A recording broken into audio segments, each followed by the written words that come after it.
स्वागत है आप सभी का आर इंडिया न्यूज में। मैं हूं आपके साथ प्रांशी दीक्षित। बढ़ते हैं खबरों की ओर। तारीख के कार्यक्रम के तक अपराधियों को गिरफ्तार नहीं किया तो फिर हम ये आंदोलन को आगे भी चलाएंगे। अगला हमारा जो राउंड होगा इस आंदोलन का, हम सहारनपुर में कमिश्नर साहब का घेराव करेंगे और इसके बावजूद भी यदि मांग पूरी नहीं हुई तो मेरठ में एडीजी साहब बैठते हैं, उनके यहाँ धरना प्रदर्शन करने के लिए हमारी टीम बाध्य होगी। और जब तक हमारे राष्ट्रीय अध्यक्ष को सुरक्षा नहीं मिल जाती है हम लोग अपने इस आंदोलन को निरंतर जारी रखेंगे। आज की ये प्रेस वार्ता आज़ाद समाज पार्टी के राष्ट्रीय अध्यक्ष आदरणीय भाई एडवोकेट चंद्रशेखर आज़ाद जी, हमारी भीम आर्मी के संस्थापक भी हैं, भाई चंद्रशेखर जी पिछले 8 वर्ष से लगातार दबे कुचले शोषित पीड़ित लोगों की आवाज़ बुलंद करने का काम पूरे देश के अंदर कर रहे हैं। अभी उपचुनाव पश्चिमी उत्तर प्रदेश में हुए, खतौली विधानसभा मुजफ्फरनगर जनपद की है। वहाँ राष्ट्रीय लोकदल के राष्ट्रीय अध्यक्ष चौधरी जैन जी ने हमारी पार्टी से समर्थन मांगा, हमारी पार्टी ने वहाँ समर्थन दिया। हमारे राष्ट्रीय अध्यक्ष आदरणीय भाई चंद्रशेखर जी के निवेदन पर क्षेत्र की जनता ने बड़ी तादाद में मतदान किया।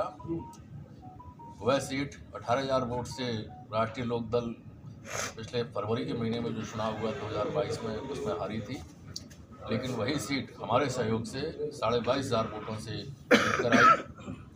तो क्षेत्र की जनता ने माननीय राष्ट्रीय अध्यक्ष जी को और क्षेत्र के विधायक मदन भैया जी को बुलवाया था।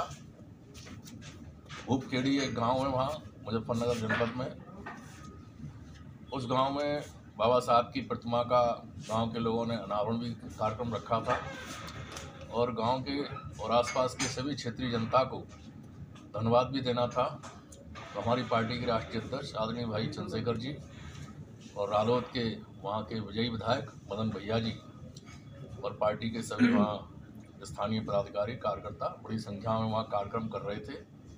सभा स्थल के पास ही गाड़ियाँ खड़ी थीं। तो कार्यक्रम के दौरान ही अचानक असामाजिक तत्व आए, लाठी डंडे और बहुत से ऐसे चीज़ें लेकर कि उन्होंने वहाँ गाड़ियों पर एकदम हमला बोला।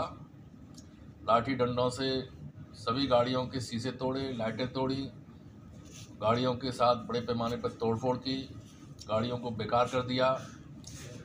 जब आवाज़ें हुई तो वहाँ हमारे लोग पहुँचे तो देखा पुलिस प्रशासन वहाँ मौजूद था। उनकी देखरेख में ये सब चलता रहा। भगदड़ हो गई।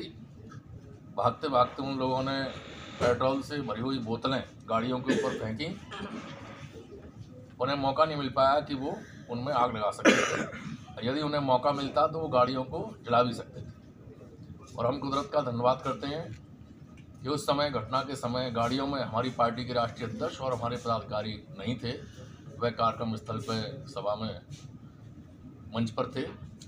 इसलिए जो असामाजिक तत्व हैं उनके मंसूबे पूरे नहीं हो पाए। हो सकता है वो हमारे राष्ट्रीय अध्यक्ष जी की हत्या करने के मकसद से आए हों।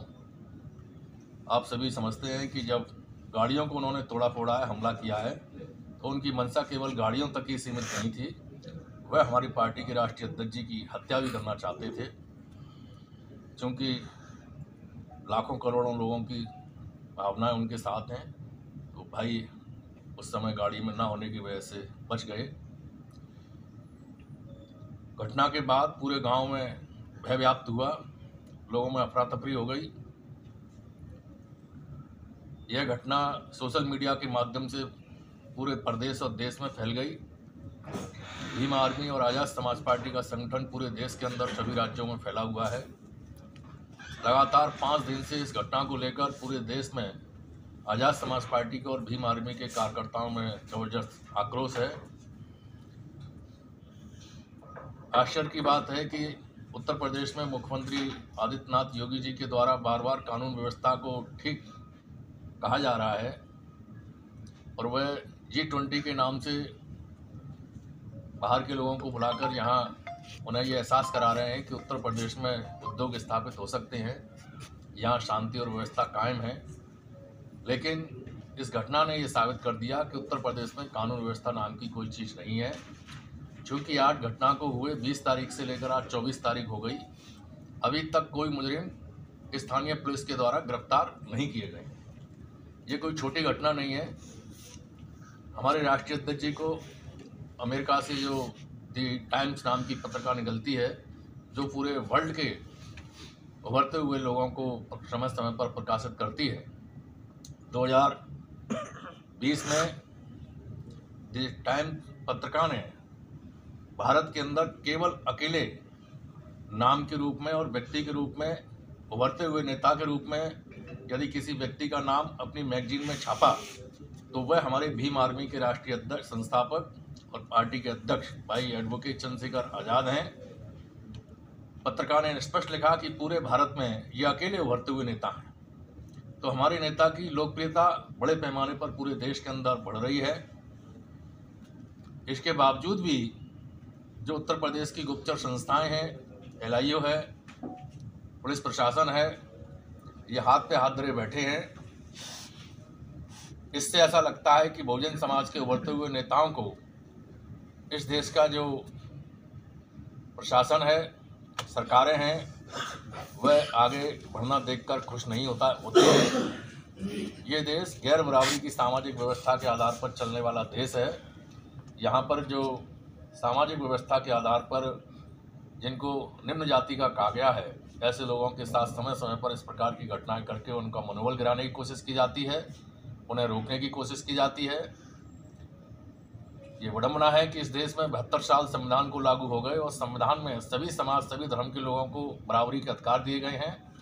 लेकिन इसके बावजूद भी हमारे नेता राष्ट्रीय अध्यक्ष जी को अभी तक स्थानीय प्रशासन ने और न शासन ने किसी प्रकार की कोई सुरक्षा प्रदान नहीं की है।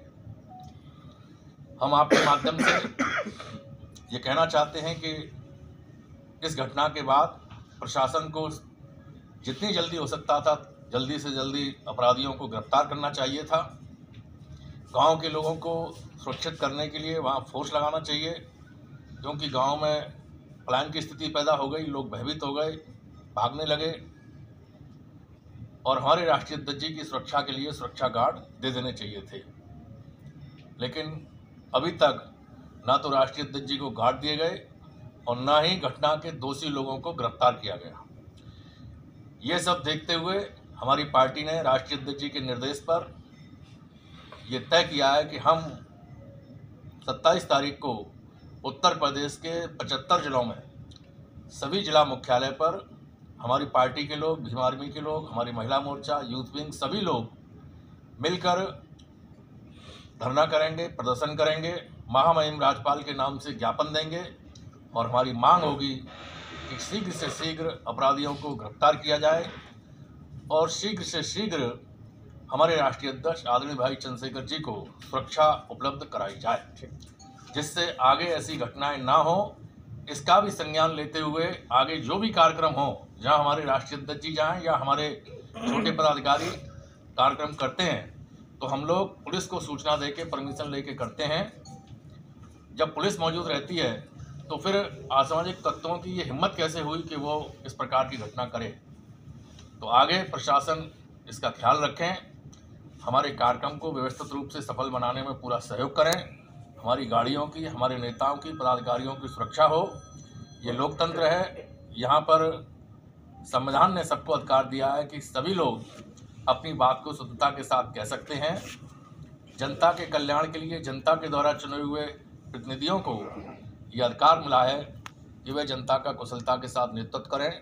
यहाँ समय समय पर नए दल, नई पार्टियां बनती हैं, नए नेता उभरते हैं। ये हमारे देश की लोकतांत्रिक प्रक्रिया है। इस लोकतांत्रिक प्रक्रिया को बनाए रखने की जिम्मेदारी सरकार की है। ठीक।